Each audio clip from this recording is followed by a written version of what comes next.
I've got a hair in my mouth. Okay. Wellness known, that's not a phrase. We're just making shit up at this point. Hey everyone, welcome back to my channel. So today we're going to talk about my 2020 reading goals, or at least my first 2020 reading goal. I'm going to at least have 2 videos about this. There may be 3, but this is the main big important goal of 2020. So for 2020, I'm going to be reading 1 book published every year from 1900 to 2020, which is 10 books a month, 11 1 month. It will go in order. So January will be 1900 to 1910, February 1911 to 1920, etc., etc., etc. So I'm not perfect. No one's perfect. I'm going to do my best to verify that the published date of these books is the year that I'm reading it for, but there's always a chance that I'm wrong.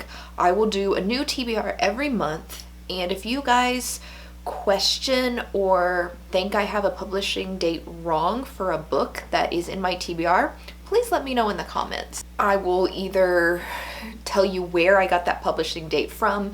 Maybe it's like this was released in a serial before and this is the official published date for the book as a whole, or God knows anything, like maybe it's the first published date that this was published in English or something like that. But I'll either tell you where I got the publishing date from, or I'll change the book, or I might just end up reading a wrong book because it happens. Life goes on. So I'm going to be reading all sorts of genres. This is a goal for me to get outside of my fantasy genre, which is what I have been reading up to this point mostly. I think like almost 80 to 85% of the books I read last year were fantasy, either young adult fantasy or adult fantasy. Now, that's not going to say that I'm not going to read fantasy in this challenge. I will be reading a lot of fantasy in this challenge.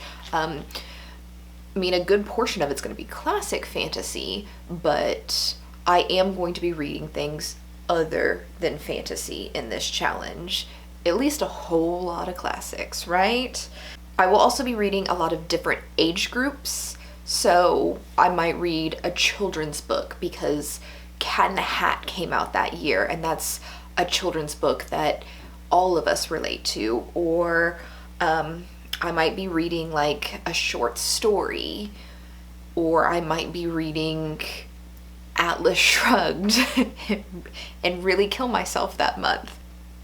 I am going to say that fiction is going to be the main genre. I don't care for nonfiction. I'm going to try to read a small handful of nonfiction, but just in my personal life, that's not one of the genres I typically care for. So I will be sticking to fiction way more than nonfiction, but it'll be all over the fiction spectrum. I'm going to be reading some really popular books. I'm going to be reading classics that everybody and their mom has heard of. I'm going to be reading books that you didn't know existed, but you've heard of the movie. I'm going to be reading books that you have never heard of and that I have never heard of. It's going to be a really interesting mix. I'm also going to try to make this fun. There's going to be months where I'm just going to randomly pick books, and it's going to have no trend or reasoning or anything at all behind it. It's just going to be, this sounds interesting this month, or in the case of things like the war, World War I, World War II, the Great Depression, where there is nothing being published that year, and I am stuck with a very, very short list of books to read. I will also have theme month. Like February, I'm going to try to read a lot of romances. October, I will try to read a lot of horrors.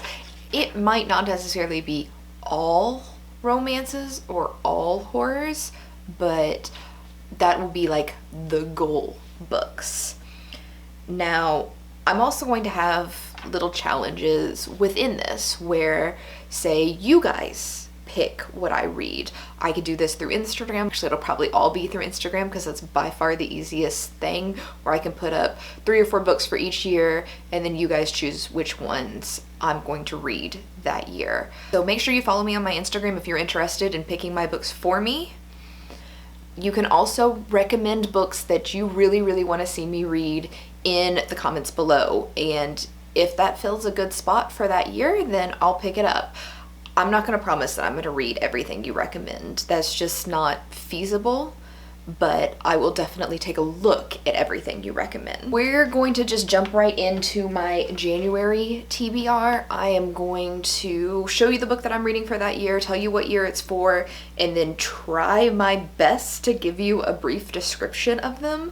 Some of them I know way, way more about than others, but we're just gonna jump right into it. For 1900, we're gonna start out with a children's book and read The Wonderful Wizard of Oz. Now, I was kind of surprised at how short this book is considering the movie, but for those of you who have never seen the movie, like, have you been living under a rock? But if you don't know anything about this story, basically, it's the story of a young girl from Kansas named Dorothy who is picked up in a tornado and dumped in the land of Oz, which is a fairy tale type land. She is going on adventures with multiple other characters in Oz, trying to find a way back to Kansas. It's obviously a very short story. It's meant for children, but I thought that was a good way to kick off this year, or this year-long challenge, with a nice, short, easy book that we've all heard of. Next up, I'm not being easy on myself. We're going with Frank Norris's The Octopus. Now, this is fiction based on a true story. It is based on a dispute between wheat farmers and the railroad in the late 1880s? Yeah, the late 1880s in Southern California. Basically, the premise is wheat farmers are trying to make money. Railroad company is not being honest businessmen, or businessmen, as they should have been at the time. They're kind of screwing over the farmers, and the farmers are just baffled that somebody wouldn't honor their agreements. Capitalism is kind of coming into play as we see it now, where you can't really take anybody's word for anything. You actually have to get like signed contracts and everything like that. And this is the tale of that dispute. It's pretty thick. I don't think that this is going to be an easy read, but I'll make it through. Next up is Heart of Darkness by Joseph Conrad. This book is very much written how I think of as a very Victorian way of writing, because the 1900s is the end of the Victorian era. So we're getting like new century type writing that we're getting with Octopus, and then we're getting like old century type writings like Heart of Darkness. So for this, it's a story within a story within a story within a story. So anything fantastical or just incorrect due to the unreliable narrator in the story, and not the author's fault. So an author can get away with doing like next to no research, or having no knowledge of a subject, and then they can just blame all of that. Oh, it's an unreliable narrator, so it's not my fault, right? So the author is telling the story from the point of view of a narrator, and the narrator is writing down something he heard from a storyteller once upon a time, like an indeterminate time ago. And then the storyteller is typically intoxicated or remembering something from like decades past, or both sometimes. And the storyteller story often also includes sub-stories within the overall narrative, and that he's hearing from other people.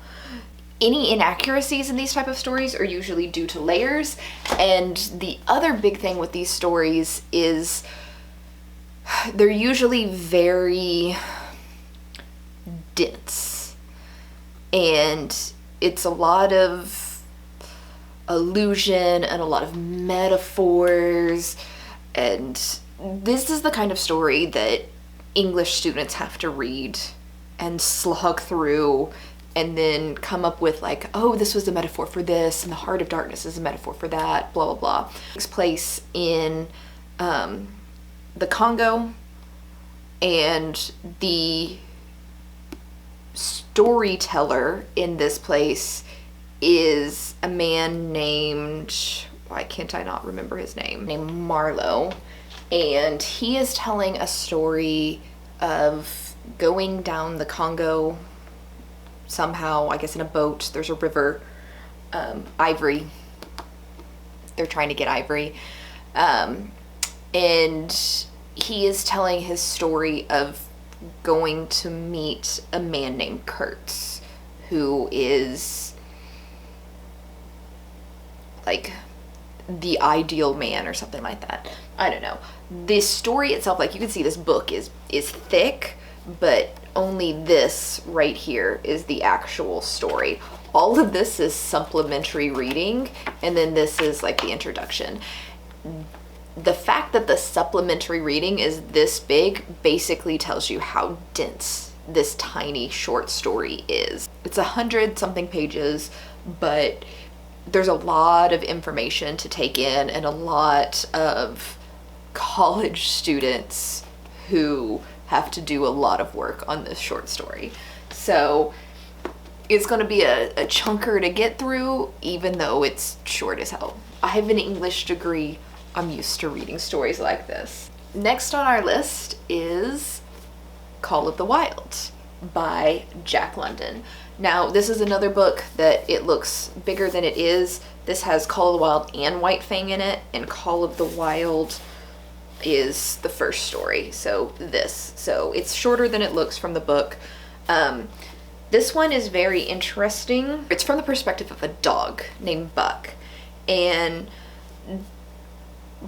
Buck is, from my understanding, a farm dog, and he just lives the chill life on a ranch in California, and he's kidnapped and sold to Klondike gold hunters. And if I'm not completely mistaken, Klondike is like Canada, Alaska area. I could be wrong. Geography was never my strong suit. I know it's cold because it says it on the back. Buck basically has to listen to his instincts to be like his wolf ancestors in order to survive in the horrid environment that he was thrown into. So I'm really interested to read a book that's not from a human perspective.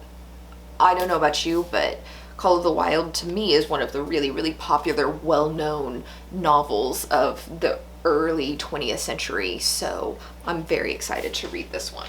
Next up on our list is a interesting little children's tale that you may have heard of. It was originally titled Peter and Wendy, but all of us today know it as Peter Pan.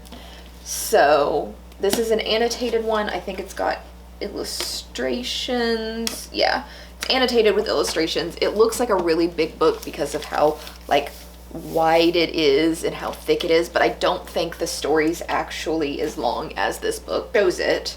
So let's see, it's got like a tribute in here, full color illustrations, annotations, never before published materials. It's a fancy book, but this is the only one my library had, so this is the one we're reading. So for those of you who haven't seen Peter Pan, it is about a young boy who goes to Fairyland because he doesn't want to grow up. He doesn't want to be an adult. And it's a specific adventure of him chasing his shadow back into the real world, where he meets up with some other children, and he takes those children to fairyland to not grow up as well. So I'm looking forward to reading more children's stories, especially like longer ones like this. After Peter Pan, we are reading The House of Mirth by Edith Wharton. Now, jumping from a lovely children's fairy tale to a very depressing little novel. So this is a dark view on society and marriage in the early 20th century, and it's kind of like, it's almost feminist in a way. So it's about an unwed woman who has a bunch of suitors coming after her, and she falls in love with somebody who is just not suitable according to her family. The man she falls in love with is rejected by her family. She's unable to marry him. She makes a bunch of bad her family make a bunch of bad business deals, and she has some liaisons, and her social status just falls from all of her really awful decisions in life when she doesn't get what she wants. She kind of learns how unforgiving society is to fallen women. So, like I said, a big change from a happy-go-lucky children's book to a depressing novel. I believe this novel is the whole thing. Next up, I am reading a novel called The Awakening of Helena, Ricci, and I couldn't find this at my library, so I'm going to get an ebook copy, and I'm going to throw a cover up right here. The Awakening of Helena, Ricci is by Margaret Deland. It takes place in the early 20th century in a fake town outside of Pittsburgh in western Pennsylvania. This is another very feminist-like book, except for feminism doesn't exist in the early 1900s, and all the women get fucked over. So, fun times. Helena has a drunken husband, and her drunk husband somehow manages to kill their child, according to the synopsis. She abandons him and moves to this fictional town with a male friend of hers. Helena goes along to adopt a homeless child. Helena's abusive husband that she's abandoned eventually dies, which opens her up to getting remarried. Things take a turn for the worst from there, and Lloyd, her friend, decides to abandon her. Like, he doesn't want to be married. Why would he marry this woman when he can just get his D wet for free without the marriage? Because people at this time are starting to realize that, hey, this woman is living unwed with this man. Why are we allowing her to raise a child? It's kind of the story of her trying to fight for her motherly rights and her rights to support herself as a woman without a man involved. So it sounds like an interesting tale, except for the fact that it was the 1900s and it's going to end horribly for her, and the men are going to win, because that's what happens in books like this. Moving on from my two very depressing feminist books, we are going into The Willows by Algernon Blackwood. Is a bunch of short stories in here, but The Willows is one of the stories. So The Willows is a short story. It is this little part right here in the middle. I believe it is a horror book. It's two friends are taking a canoe trip down a river. The environment, like, comes alive. I picked this up because H.P. Lovecraft said that this is the finest supernatural tale in English literature. So I was like, okay, easy, I'm gonna read it. That'll be a lovely turn of graphic horror after I have to deal with a bunch of depressing women. And it's only depressing because women don't have rights in the early 20th century. Women are not depressing. Don't take that wrong. Next, after The Willows, we have